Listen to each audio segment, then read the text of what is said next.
I think it's a really good opportunity to have a bit of a reflection on where we're at. And so I really appreciated the questions that have been asked.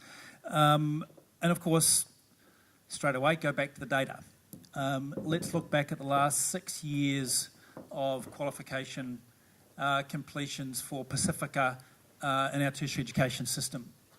And I guess the good news is that qualification completions have gone up from around 36% up to 44% over that time, which is actually a relatively significant increase. That's the problem, though, is that that's where it stops. So if we look at the comparative with non-Pasifika and non-Māori in the system, it's still about a 15% gap between in the performance of those two groups. And if you even look at Victoria's information up there too, still a relatively large gap in the teens between Pasifika students and non-Pasifika.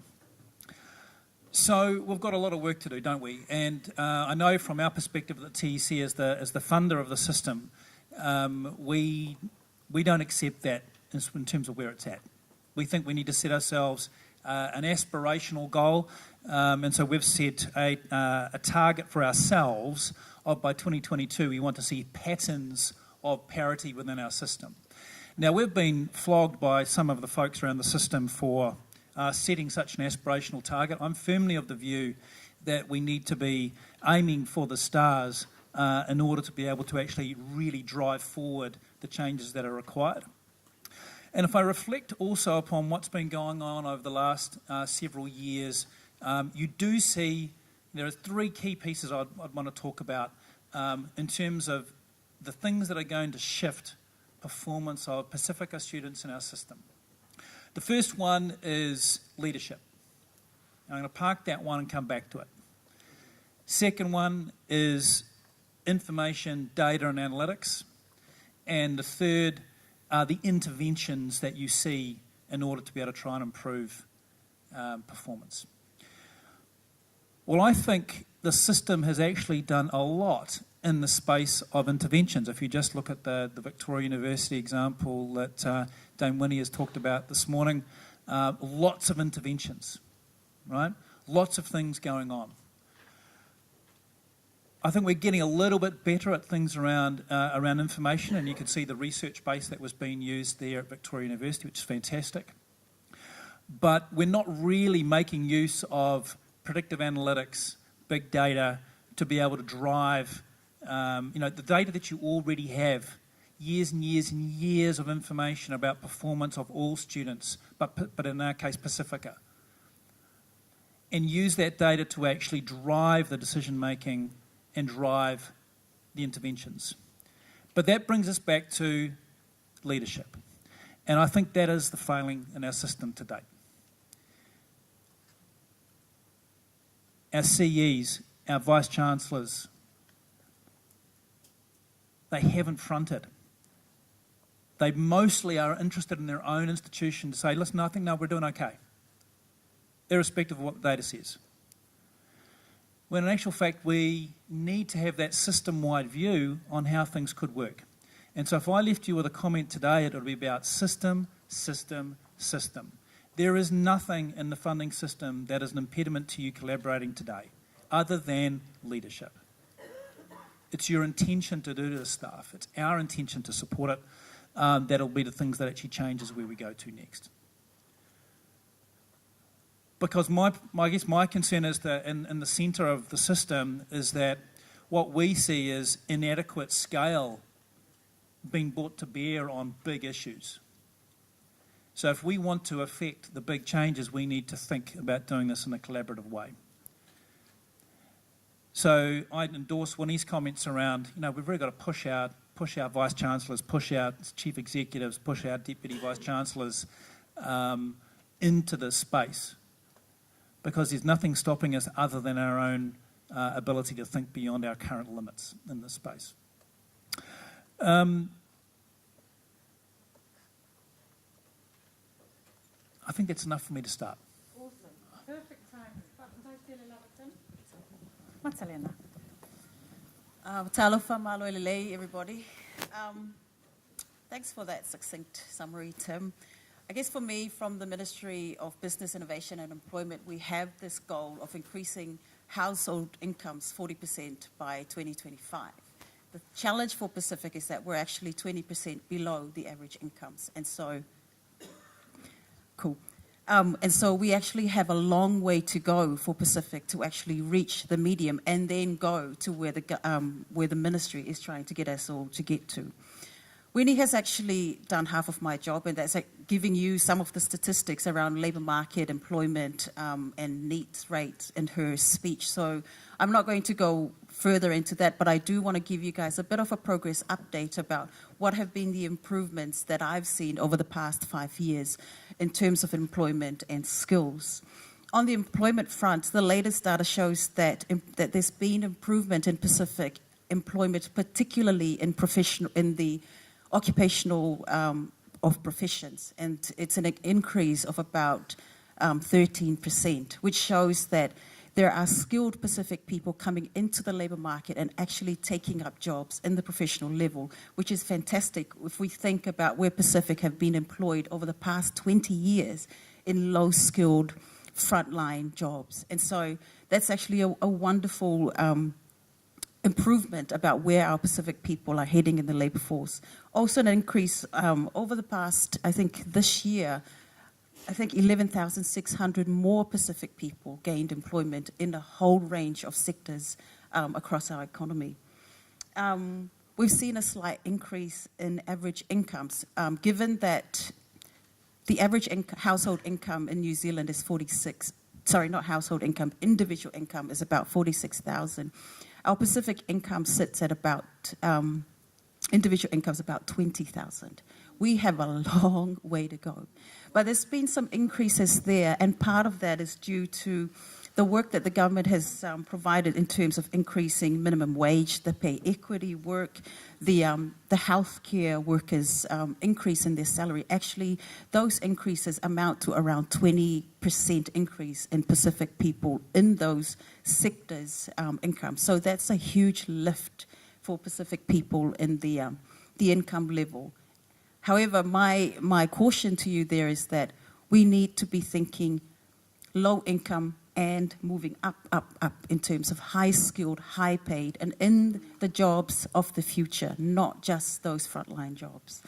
In terms of business, when I started in my role, the data on Pacific business owners was 1.2%.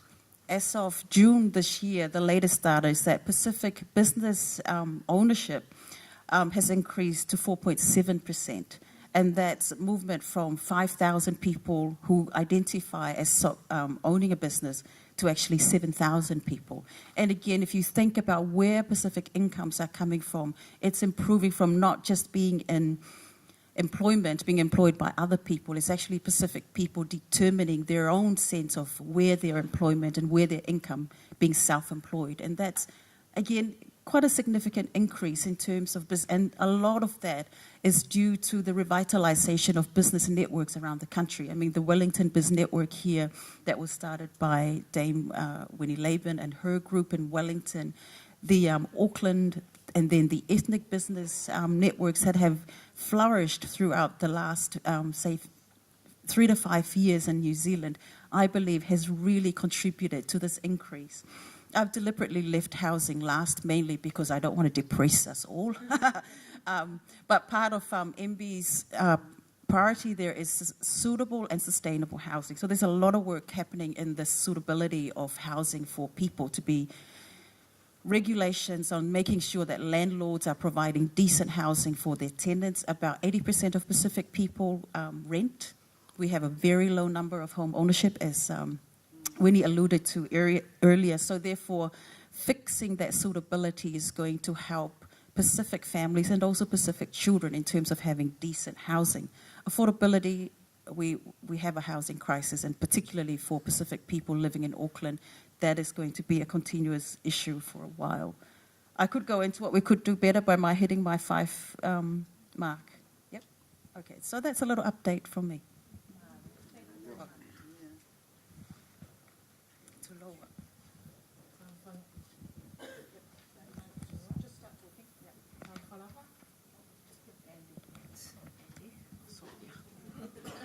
Talawalawa, malo lava soifua, langi male au fia. Malo lelei. Yeah, I think that the three things that Tim talked about were the three things that I really wanted to focus on. And one of my questions that I was going to pose, to Lua Manuel was around the degree achievement. We had the figures up there at, I think it was, was it course completion? Was it 9.5% and 23.4%? I think it was actually the degrees. And I did a quick calculation of that. If you look at that in terms of equity, comparing Pacific to Pākehā, if we group all of them as other, it comes to about 40% equity, meaning that whatever our Pākehā colleagues' peers are achieving, Pacific are only at 40% of that. And that for me, the question was, so around University New Zealand, do they look at that and work together to then address their equity or inequities around that and have strategies that address that for their own universities? We've heard, I suppose, for education and the question that was posed in terms of our response to that. To me, the focus for the current regime is on wellbeing. And I think education is a really important component of that. We can't talk about good education outcomes without talking about good housing, without talking about the income that allows our parents to actually provide an education for their children that they aspire to. When we have NCA workshops, parents will put up in the evaluation that they're scared about putting their students or putting their children or supporting their children in a pathway which encourages them to go into further study beyond school. And the prime reason for that is cost. Not just the cost in terms of moving into that, but the opportunity cost that is lost to their family as a result of somebody not working and providing. So you can't talk about education outcomes without taking into account what else is happening. And Matalena has shared with us some of the data around that. And I think that's great when employment is high. But we've all read the newspapers of late, and there's, all these warnings about a financial crisis. And of course, we know what that means for Pacific communities. We've talked about the increase in our take-home income, the income that we have as households. It'd be interesting to see that if we do have another financial crisis and what that means. So I suppose for me, it's not, we can't look at education without collaborating with our other partners across the public sector to ensure that we're all in the same pathway. And also, I suppose the final point that I'd like to make is when we look at those figures, it's really hard to get a sense of what that is for us. But if we look at it in terms of equity and parity, that allows our different organisations to then have things in place that we can measure. Because at the moment, we might talk about equity and excellence or talk about parity, but if we don't have measures that allow us to track against that, then really it makes it all a nonsense. That we can have all the data in the world, but if we're not using that to actually make the difference, whether it's to do with the number of Pacific staff that you have within your organisation and at which tier they're at, or whether it's in relation to the number of Pacific students who are actually achieving NCEA Level 3 or getting the University Entrance Award. If we don't use that to then drive the strategies that we have in place in our organisations, then it doesn't make much of a difference. Thank you.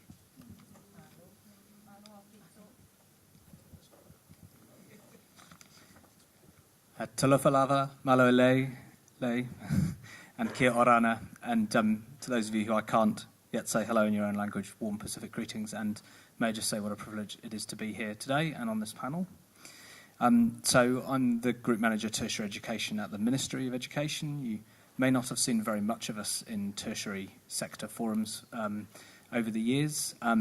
Just to give you a sense of what we do, we're responsible for looking at the whole of the system, including the funding system and what NZQA does, but also student loans and allowances. And we work very closely with the agencies represented on the platform today in doing that. I'm also the only person on the panel who hasn't known Malay for at least a decade, by the sound of it. So as a newcomer to this, I will try and talk for a lot less than 5 minutes. The question we were asked was, here's the tertiary education strategy from 2003 and what progress have we made against that? My other speakers on the panel have used all the statistics up already, which is normally what we do at the Ministry. But there are two stories in those statistics, and that's what I find really interesting about them.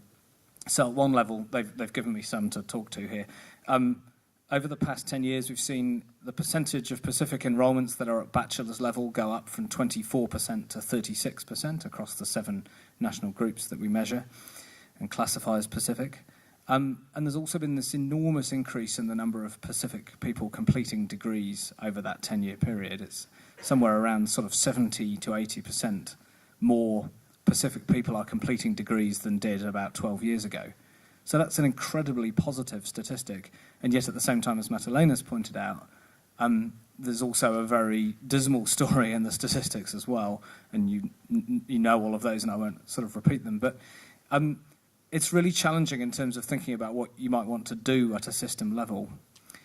My other observation on the TES from 15 years ago is that it was very focused not just on what government can do and what the TEC has to do with the money and all the rest of it, but also it had some quite strong messages for tertiary organisations about how they needed to think differently about what they did for students of all backgrounds, including Pacific students. And that echoes, I think, the point that Tim was making, that this is a system where leadership is at a lot of different levels. From the centre, I think what I'd like to say is that we need to know where we're in the way, how the systems we operate get in the way of the leadership at tertiary organisation level making a difference. And that's the piece of feedback I'd invite the conference to think about in terms of how you want to feedback to government about what we can do differently. The other thing I thought I'd just sort of briefly touch on is how the new government is thinking about the tertiary system. I probably spend more time in the beehive than my colleagues, which is why I don't know as much about what actually happens in the real world. But what I can give you is a little bit of insight. I mean, you had the Minister speaking this morning, but I think the government is at a really interesting point at the moment because they're open to a huge new range of ideas about how the centre can operate. So, I mean, there's an enormous focus on wellbeing, for example, and you've heard that, from government ministers. But also from the education ministers, they, I think, do want to think of themselves as pursuing a fundamental reform of the tertiary system. Now, the shape of that hasn't really emerged yet from ministers, but what that means is they're open to thinking quite differently about everything, institutional structures, who runs them, the funding system. And so Dame Winnie this morning was talking about a competitive funding system. That language would absolutely resonate with Minister Hipkins, who is really interested in thinking about how the funding system can promote and support collaboration rather than competition. And if that means fundamental changes in the way the funding system operates, then the Minister wants to hear about it. And so there's a level of openness at the centre of government that I think we haven't had for quite a long time to thinking about how the system could be very different. The other thing I'd highlight is that the choice of associate education ministers, I think, is quite deliberate. There is a team of 4 of them. There are ministers with Pacific and Maori delegations that are cross-cutting across the education system, including Minister Salesa. And she, I think, is in quite an empowered position to make a difference across the education system for Pacific people. So I'd urge you to keep the dialogue with her going very strongly as well. So, I mean, I think I will kind of close off my comments at that point. I'm really interested in hearing what you have to say and in understanding more about what works. And I'm looking forward to the discussion this morning. Thank you.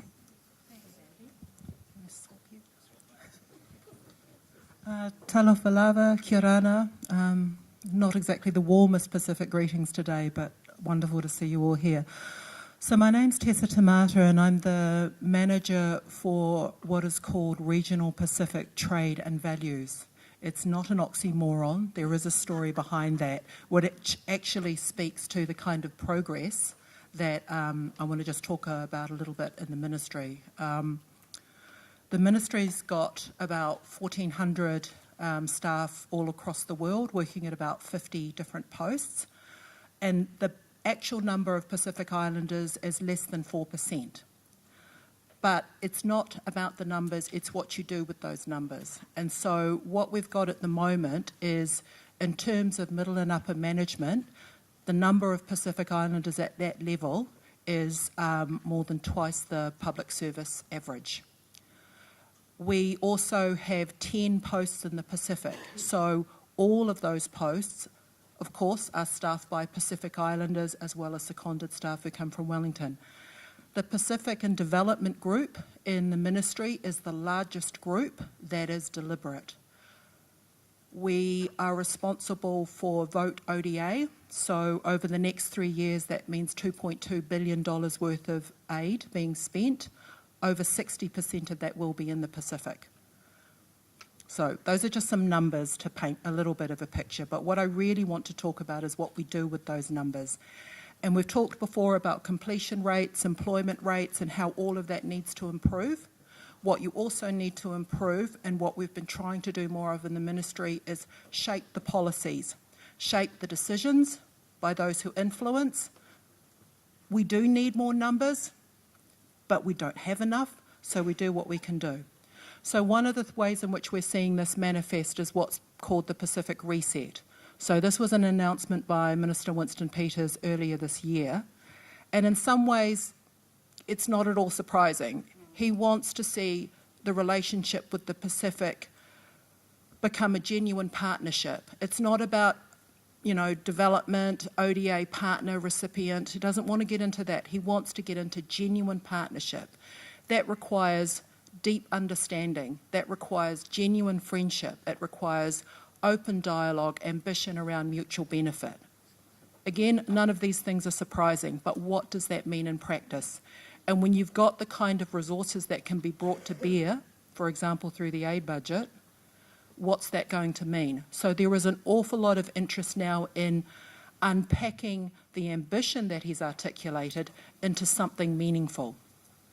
So in my area of work, trade, I was the lead negotiator for the PACER Plus trade agreement that a number of the Pacific Island countries, New Zealand and Australia, have concluded. What we did in that trade agreement that we have done nowhere else and never will is the focus that was put on development. There is a huge component that is devoted to development. What's the point of agreeing a trade agreement if you don't give people the ability to trade?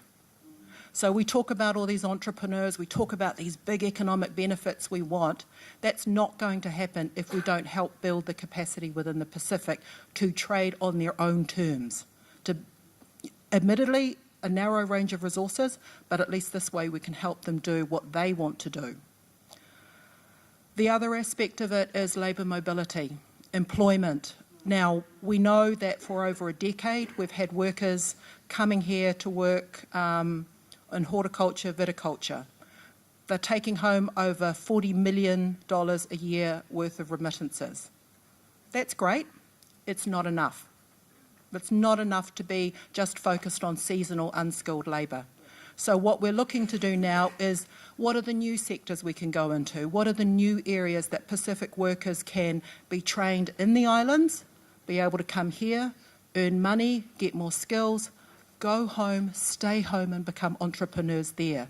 Use New Zealand as a jumping off point to build your skills base, your connections and go back. But not only that, look at the amazing people that we've got here. The connectivity in the Pacific is about to take a major leap forward. So I look at all the amazing IT people who speak a language I totally do not understand, up in Auckland in particular. Extraordinary startups going on, amazing young Pacific entrepreneurs. Fine, let's get them working in the Pacific. Let's get them partnered up. Let's use New Zealand as a platform to build the economies of the Pacific and the Pasifika economy here. I hate the numbers that I heard this morning about where Pacific Islanders are at. Overrepresented in far too many categories of low income, low achievement. Okay, fine. So let's do something about that. And the thing is with the Pacific, it's a Pacific family. It's not New Zealand here and the Pacific way over there. What we do here affects them, what they do affects us. So let's work with that. We work together to raise the prosperity of all the countries in the Pacific, including New Zealand. And the Pacific people in New Zealand have got to be at the forefront of that. So there's probably so many other things I want to say, but I'll save them for the questions. But this is where I'm coming from, is shape the policies that see the resources going out, that see the initiatives being taken. It's not just about the individual numbers of people, it's the policies that you begin to shape and affect. Thank you. Awesome. Hold on to it. Thank you very much. All of our panellists said some really interesting, thought-provoking things. Before I hand over to Pale to facilitate our talanoa, I just wanted to ask Tim, I know that in the tertiary education sector, and TC's recently announced specific Māori and Pacific implementation plans within tertiary education investment plans. They have to have, Māori and Pacific improvement plans, I don't know the term, and I know that some of the funding's at stake. So this is something new that you're doing. Could you just talk briefly about this, please? Sure. So, per my comments around wanting to move the dial, we think that clearly with $3.3 billion in our kite every year to be able to use to fund the system, that we should be using the financial levers appropriately to be able to encourage folks to be able to change the way they do things. And so in the first instance, what we've said is, look, we've set this aspiration as to where we want to be as a system. And what we ask every institution to do is say, well, what their contribution to that is going to be. And then we have a conversation with them around what we think they're capable of doing and what their interventions look like. So in the case of Vic, they've obviously got a very elaborate process of what they're doing, and that's proving particularly successful. But what we're saying is, okay, there are a variety of institutions across the spectrum of the system. So whether they're PTEs, ITPs, or a university, they're not performing so well across the board. And so what we've targeted some of the data and we've said, well, look, I personally don't find it acceptable that 3 people out of 10 who are Pasifika on that particular course are passing. Do you? Oh, no, they say. So, well, what are we doing about that? And so we're having a conversation, about what they're doing about it and saying we're going to be ring-fencing some money that it applies to that particular group whilst they figure out what their game plan looks like. So we've said in the first instance we're saying ring-fence the money, come back to us with a game plan, and then we'll go ahead with that particular, that unring-fence the money, if you like, and let them go away and do it. But we do have the ability to say, you know something, we don't think that's good enough, and we'd far prefer to spend our money over here on the things you do well and allow the other institutions who do it really well to put more money into them. Now, some folks might find that a little bit harsh, but what I can tell you is that we're dead set serious about the fact that we need to be able to move this, and so money speaks volumes, and we feel like we've got an obligation to be able to do that. We're not going to be overly aggressive, or aggressive at all, actually, I think, in terms of the way in which we're approaching it, and we're taking a multi-year bit of runway to get to where we want to get to. But we're forecasting very clearly that do what you're currently doing, achieve results that are not great for New Zealand, and you're going to lose money eventually. Thank you. And Andy, I just wondered if you could give us an update on the Pacific Education Plan, PEP. And then I'll hand over to Pale. Pasifika Education Plan is one of a number of strategies that the government has as a tertiary education strategy. There's Kahikatea, which is a Māori education strategy, PEP, and then as an associated strategy that's being developed for the schooling system called the Statement of National Education and Learning Priorities. This government is wanting to review all of those strategies simultaneously, which is a bit of a headache for those of us that have to do the supporting work for that, but I think is a fantastic opportunity to have a conversation about the whole of the system. They kicked that conversation off with the education conversations that started earlier this year. There was a summit around kind of April, May time and a national survey. And we're currently in a discussion with ministers, including Minister Salesa, about what the replacement for the Pasifika Education Plan might look like. So it isn't necessarily a repeat of the same kind of format as the current plan. And there's some thinking to do about how it integrates with the other strategies. What I can say is that we will be doing a tertiary education strategy refresh starting either later this year or early next year, because that also expires at the end of 2019. And we'll be looking to make sure that those two conversations are held as much as possible as a single conversation, so that we can think about what the relationship between whatever replaces the Pasifika Education Plan is with the tertiary strategy, and then think about what that might actually mean in terms of implementation and practice sort of towards the end of that conversation. So, Thank you, Andy. Am I live? I'm just thinking, Millie, you should sit there because you know everyone. Yeah, and they know you really well.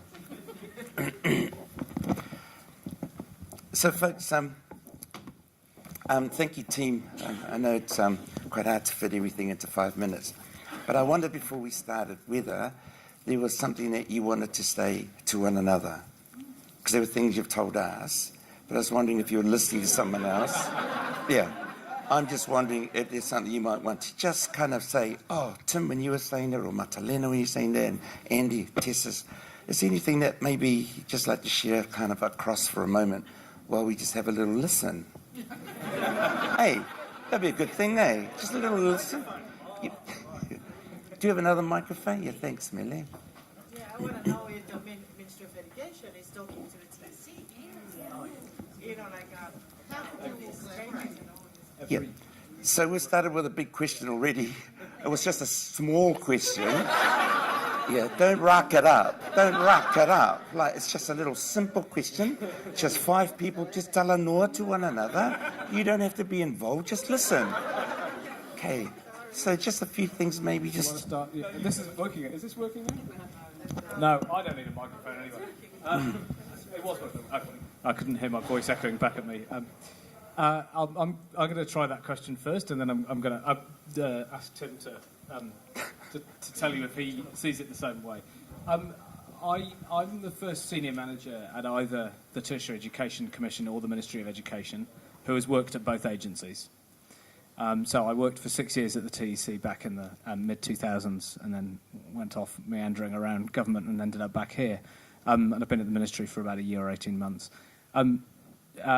We regard the relationship with the TEC and the other education agencies, but the TEC in particular, as either a partnership or a failure. If we're not working together, then we're very unlikely to achieve very much individually. And yes, we talk to each other every day at multiple levels. I think the period when there was a disconnect between the two agencies is something I hope is now long in the past. That certainly does not mean we always agree with each other, but you can disagree sometimes in a very healthy and effective way. But actually, what I've found really interesting so far at the ministry is we don't disagree about very much, particularly not about the issues we've been talking about today. And actually, when I was invited to, we were invited to say something to each other. What I wanted to say to Tim was, come and tell me either now or later how we can help more with the parity work that you have, and in particular, what changes you might need in terms of the funding rules that apply to the TEC to help you with that. Because that isn't a conversation we've quite surfaced between the two of us yet, and I think it's a conversation it's timely to have. So, yeah. I totally agree with that. And the comment around the closeness of that relationship, I think, is bang on. And I think I need to say, of course, that Grant Clinkham, who's the DCE Quality Assurance over at NZQA, it sort of feels like a bit of a reverse takeover by TEC, doesn't it? Because, of course, Grant used to work with us at TEC for a number of years. So I feel like the relationship that we have now between the agencies is deliberately really close. And I think it's only done that way because we work at it. It is interesting, we talk a lot about the need for funding system change and all the rest of it, and I think we've been consistent over the course of the last 5 years with the previous regime saying, we need more flexibility, and I think on the parity front, funding flexibility is going to be a core component to the way in which we need to do that. So working together on whether it's funding conditions or the overarching structures of stuff is the way to go. Thanks, Tim. Does that answer your question, Tufilo? Yeah, and another question. Excuse me. You both talk to Lily, NZQA. Like, obviously you should be talking to NZQA. Yeah. Yes, we do a lot of things joined up. In fact, a joined up education system is one of our, I suppose, key objectives, because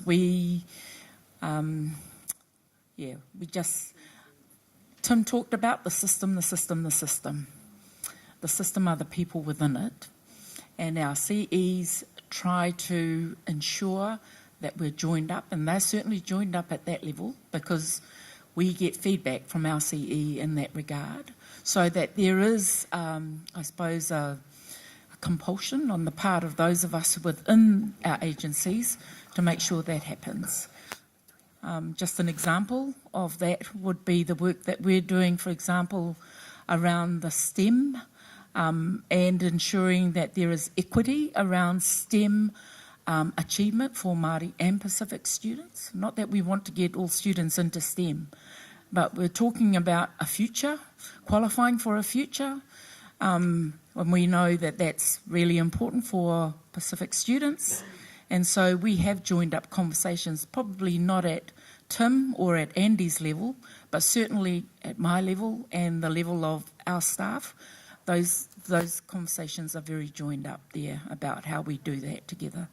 Just back to Tim. Yeah. I was just going to ask you a question because I thought, otherwise it'll all be one-way traffic, right? So, does it look like we're not well connected? And what does that look like to you? And what are your comments on that?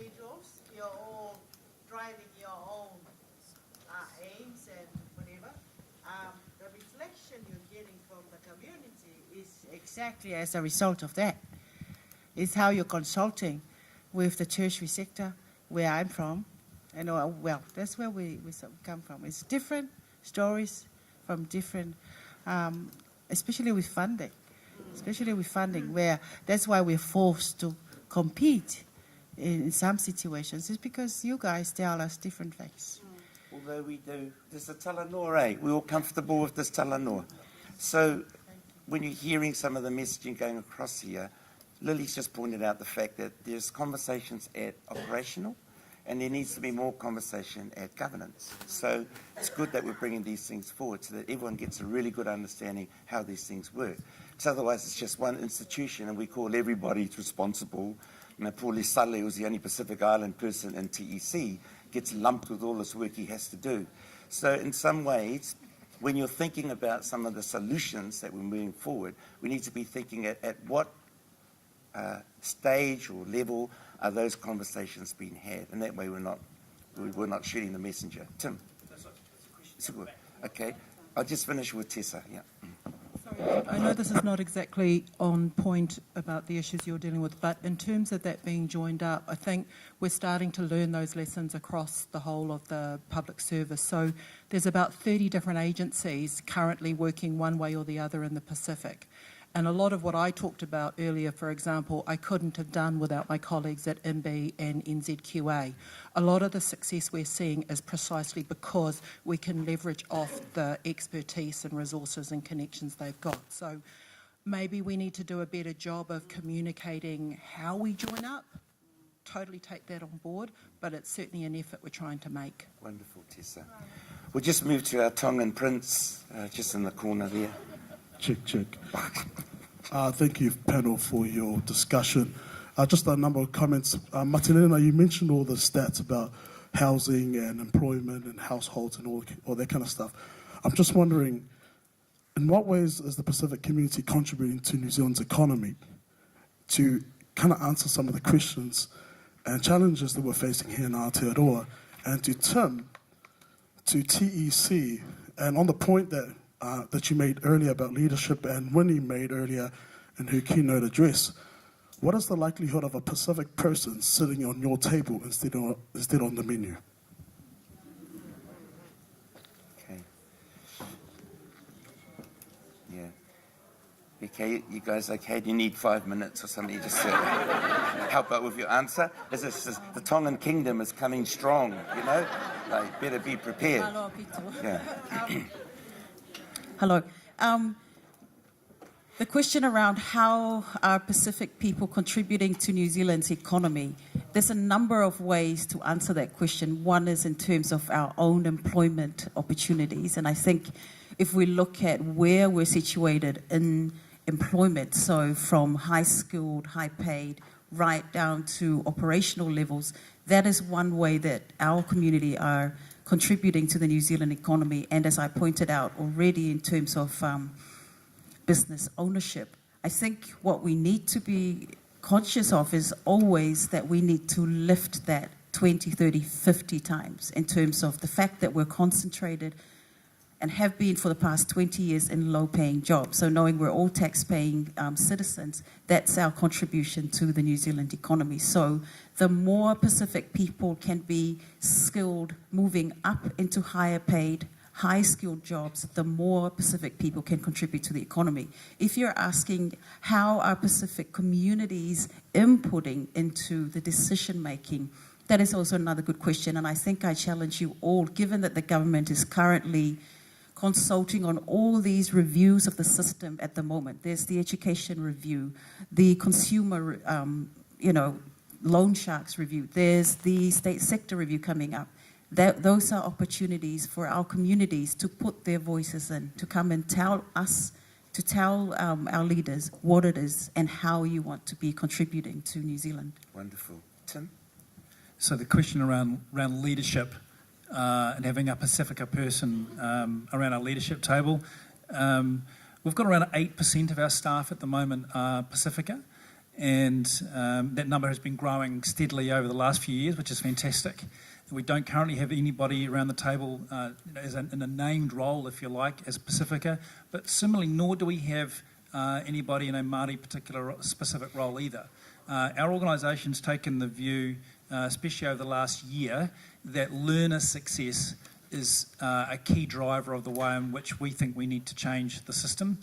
And so we've appointed a Deputy Chief Executive for learner success, and Pasifika is a key component within that. Look, if I look around the public sector, I think we've got a massive opportunity, but also a long way to catch up when it comes to Pasifika folks being in leadership roles, and that's just something we all have to front up on. Thank you, Tim. Wow, hands everywhere. We'll just go to the far right, that gentleman on the far right.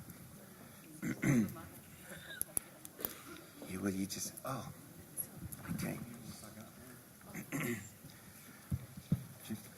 This is a question for Mr. Fowler. Sir, there are a number of us over the years who have been providing research on how to improve the educational outcomes of Pacific students, and research continues to come to endorse this.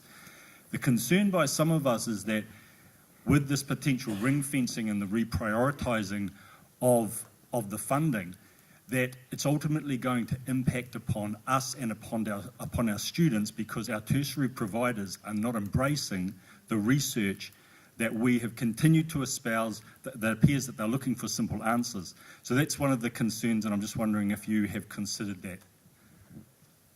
Can you elaborate a little bit more for me on that? So over the years, as I said, that the number of us have been doing research on what the keys that lead to success for Pacific learners. Okay, we have some of our tertiary providers who are not embracing those keys, instead appear to be looking for other solutions. With the ring fencing and the reprioritising of the funding, we could potentially miss out on that, even though we've spent years trying to tell our tertiary providers what these keys are. And with us missing out on that, even though we've been doing this, with us missing out, it's us and our students who are going to ultimately be impacted. Look, I'd be arguing it would be the opposite, because I think they have every incentive now to listen to the things that they should have been listening to in the first place. Because you see, when we're having those conversations about ring fencing, we say, well, what research have you done?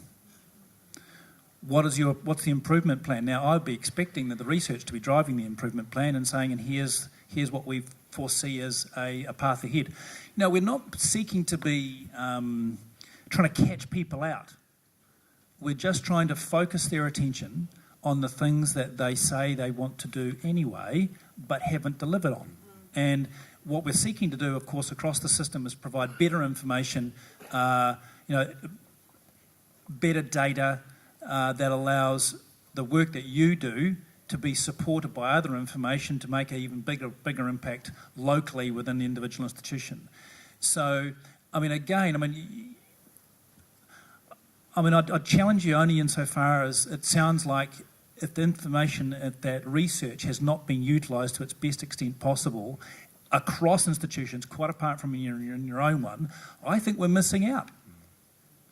So what we're saying to the individual institution is, you guys need to front up here. If you want to, keep receiving this money, then we've all got a part to play. There's a tension in that, I know. Yeah. There's an absolute tension in it. Yeah. But you can't have one without the other. Because I guess my pet gripe is that elements of the leadership of the sector, in particular in the university space, say, look, it's not our fault, we just need better students coming out of high schools. Well, sure, we do need better students coming out of high schools in terms of the quality of those students, and especially around Māori and Pasifika achievement. I understand that. But in my view, you've also got an obligation and an accountability to play what you have in front of you, which is the students that you currently have. So that to me says we've got to lift our game for whomever walks in your door and whomever you're taking money off. So, the argument to me is a little bit like, listen, I'd be a far safer and more compliant driver on the roads if you just gave me a nicer car. Well, no, I'm sorry. In actual fact, whatever you're driving, you need to be a compliant driver. That's an analogy, right? But the point is, that's the sort of attitude that we've got to be taking. Whatever we've got in front of us, we've got to do a far better job at it. Yeah. And we need to do that together. Thank you, Tim.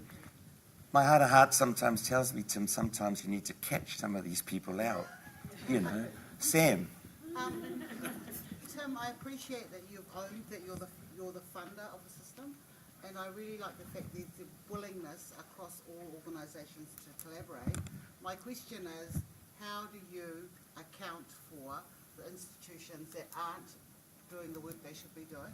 So how are you using your data analytics, the stuff that you're getting from institutions, to provide better leadership and accountability in the tertiary sector?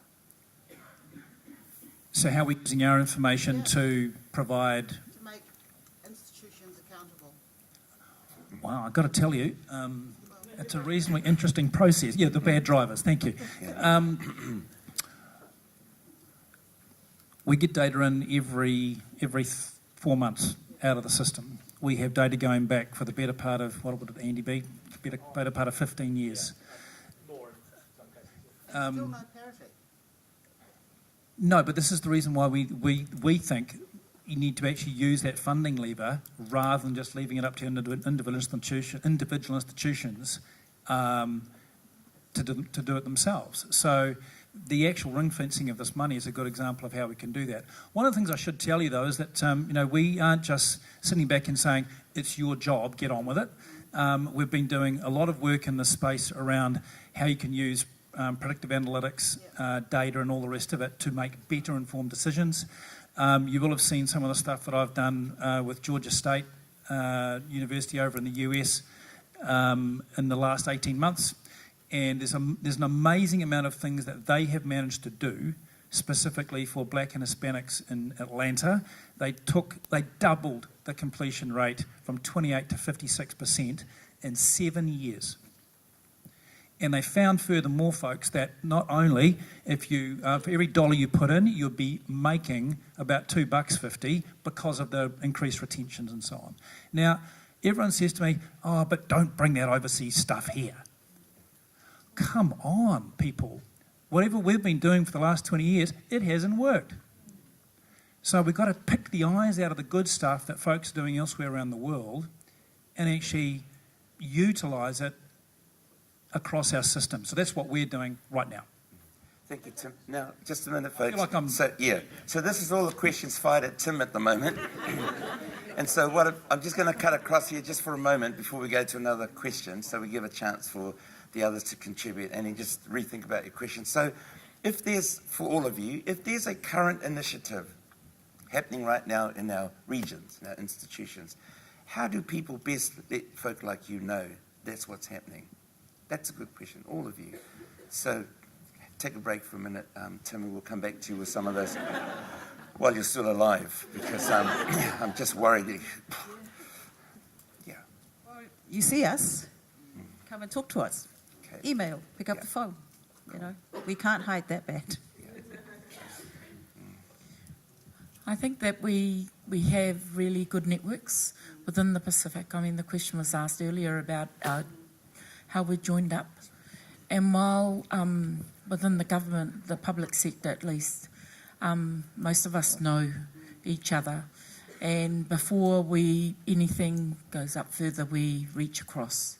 And for support or for intel, for what's the best way to do this, what else is happening.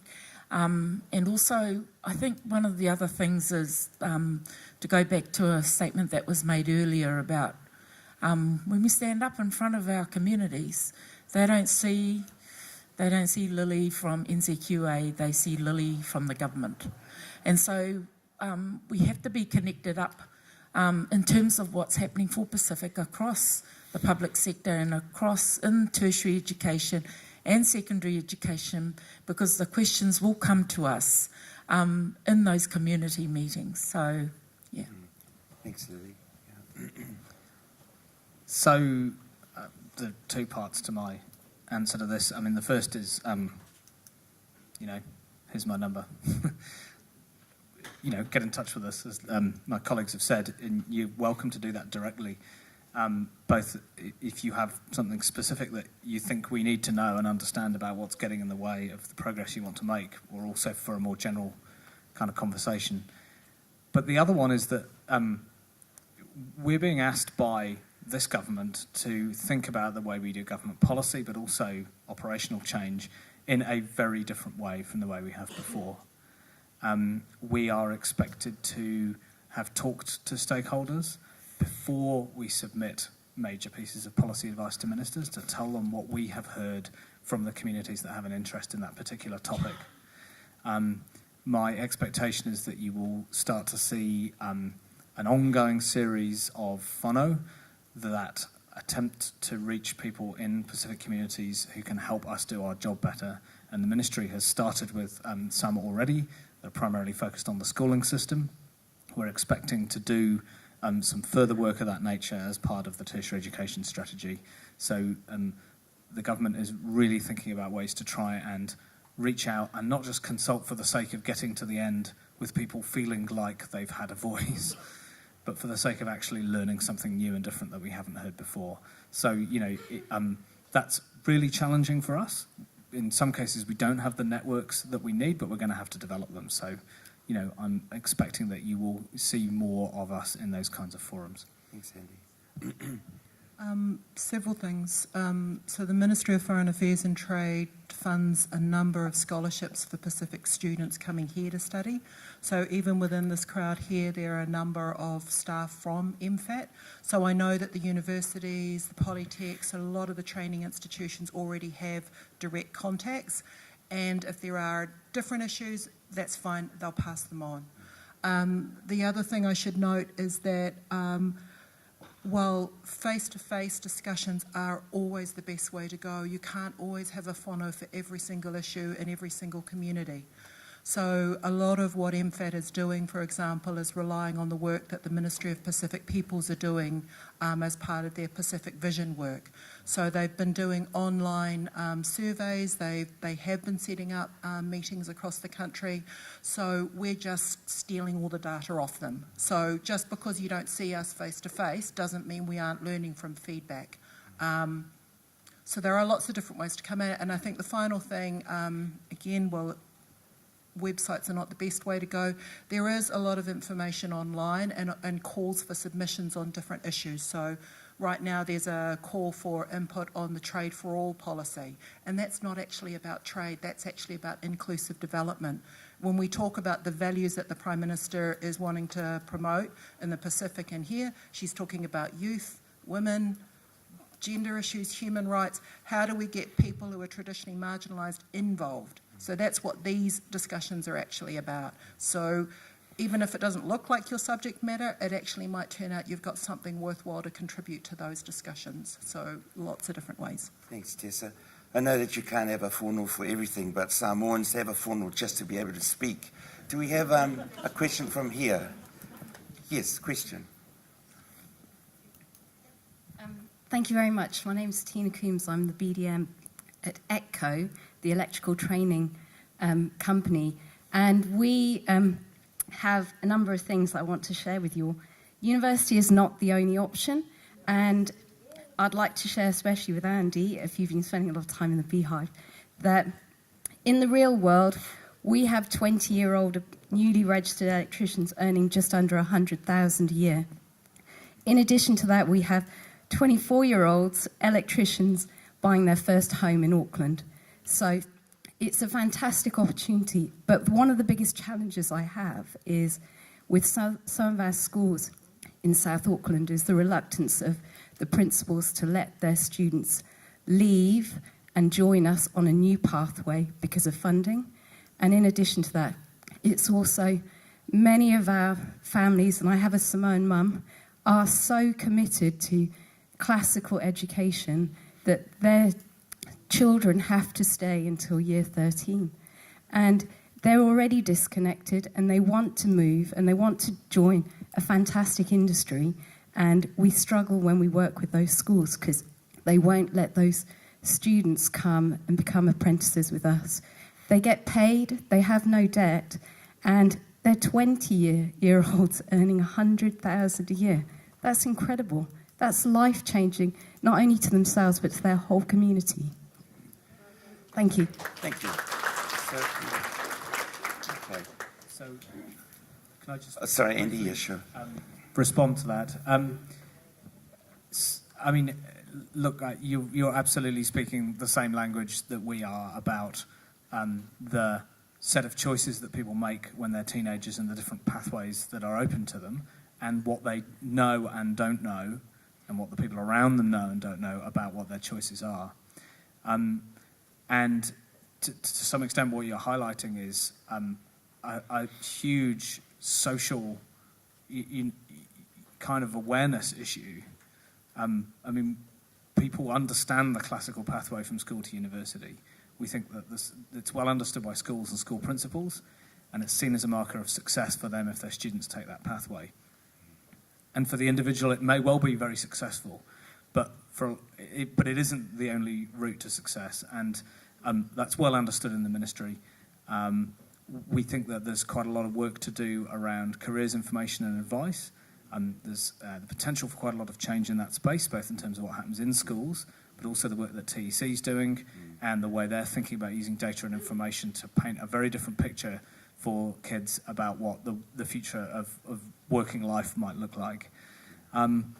just to temper that with a little bit of the other story, staying in education as long as you can and achieving the best that you can is still something that for most people is the surest way to success. So whilst for some people going into a highly skilled job like that at the age of 20 is an option, for a lot of people they're going to do better if they continue with the general education for a bit longer and then shift into a career. So it's quite hard to get beneath the statistics and understand what works best for the individual and to design a system that enables people to make choices that are best for them as an individual. So, there's sort of yes, but is my response to that. Thanks, Andy. We also know in Pasifika there's still a layer that we're still bridging between that and what our folks still expect of our own career journey, say. So there's a little bit of work that we have to do because, I know when I was a kid, which wasn't so long ago, our parents wanted me to be a lawyer or a doctor. Is that still current in our communities? Because I'm sure if it is, a little bit of work has to be done there to form that bridge. Our day started with a blessing from our Reverend Minister, Tavita. I'm going to give him the next question. Thanks. Yeah. Can we give him a microphone from Mole Lingi? Yeah. Okay. Yeah, thank you. Panel members, I'm sitting here, and all I'm focusing on is my Pacificness and the things that needed to be done for me as a Pacific. You're sitting there, your role includes all other people. The problem then is because you're focusing on the whole, it then creates what we've always been saying, disparities and inequities. Research have proven, both in this country and internationally, that in order to address disparities and inequities, it relates to the allocation of resources. Now, we've talked about change. And every reform in this country since I came here and read about reforms in all agencies, Pacific people, Māori, and the vulnerable population continue to suffer because whatever change we enact in this country, it's the biggest population that will always benefit. Now, what needs to change is to flip the funding model and look at allocation of those resources to focus on those vulnerable communities. We have institutions out there, because it's easy sitting here talking about the things that we're talking about, and it's a different kettle of fish out there in reality. We have agencies and we have institutions out there that are beginning to cut out all the Pacific stuff in their institutions because of the investment plan and the expectation in that investment plan. So the question to all of you, are you prepared to sort of flip that model plan and have a strong focus on allocating those resources to lift the success of Pacific not only in education, but also in other areas of our lives whereby we continue to suffer inequities and disparities? I'd imagine in this question, because it's quite complex, and we could be here until next Tuesday. So perhaps if we just to kind of praise you while you're putting your thoughts together. It's good, I'm just giving you a chance to think about, because it's quite I think it's a wonderful question. Thanks, Savita. And I think it's a worthwhile question, but if we're going to answer it, as you all know, perhaps the whole answer's not here, but at least if we can start some conversation which gives us like a hanger, something to hang things on when we leave here, that would be really helpful. So perhaps not all of you answer, but one or two that feel brave to answer Tavita's question. That's a really good question, and it's so important. And even for those of us who are in these roles, especially Pacific roles, to ask us, in our roles, trying to flip a model that has been put in place from a very long time by, histories and systems is extremely complex and difficult. I think for me, it's one of those wicked issues, and I think the answer is all of us in here, not just the 5 of us up here and those who are not in the room. The complexity where what I've seen in my short time in the public sector is that when the government, when the minister sets a priority, the people down below, including chief executives, go and do it. And so, and as we all know, the government and those ministers are elected by all of us. And so, on one hand, there is an opportunity for community to put pressure on ministers, which then in turn puts pressure on chief executives, and then it floats down below. It also, I actually like it when community go up and just have a go at chief executives and whatever about not doing enough for Pacific. I mean, I know it's going to eventually impact on me and I have to run and do the work, but I'm like, excellent, about time somebody went and told them, because the relationship for us in these roles going up is not always as easy. You know, we can't just go up to the chief executive, flip all of those billions of dollars and give them to Pacific because they're marginalized. I mean, that is of course what we're doing every day. But the pressure in terms of the complexity and these issues, let me just say, it sits at all of our tables. So it's what we're doing from our roles, it's what Tim needs to be doing, and is, I hopefully doing from his role, ministers, and also your role as citizens. So I'm not trying to shirk off responsibility. What I'm saying is the answer to the complex question lies in all of us. Push from the minister's point of view, push up, push them down, sideways, the whole thing. And, you know, sometimes it looks like, even from today, that we're all singing off the same song sheet and whatever. It's not as easy as that either. I mean, you're absolutely right. Are we really talking? Yeah, it sounds like we all turn up to the same meetings, but do we listen? Do we understand each other? Again, the system can be really oppressive in that sense. It's very strong vertically, really hard for those of us who have to work horizontally to actually make an impact. So, yeah, keep pushing that question. I'm always grateful for a chance not to have to talk about the funding system. No, look, I mean, you've asked, you know, are we prepared to look at flipping the system? You also pointed out that there's lots of different sets of interests in the system as a whole. So, I mean, what we're prepared to do is look at what it will take to get the leaders of tertiary organisations and institutions to do what's needed to invest in Pacific success. And we certainly have the freedom at the moment to think and advise on quite fundamental changes in the way, not just the funding system, but the other systems that also influence how people operate.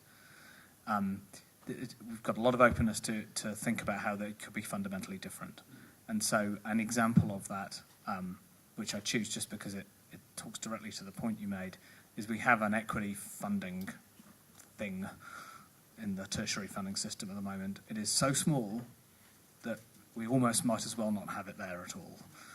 Right? So we're prepared to look at how that could work differently and whether it could be made into something that is much, much more effective.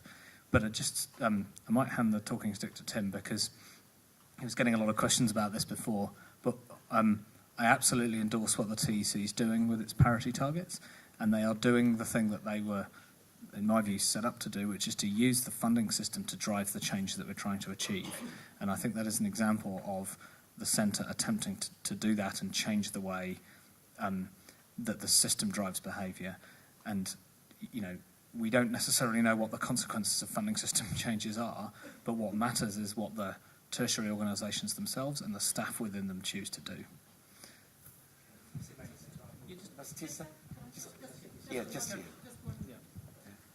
I can't speak to the funding allocations and the things that are going on there, but I can speak to the consequences of not doing it.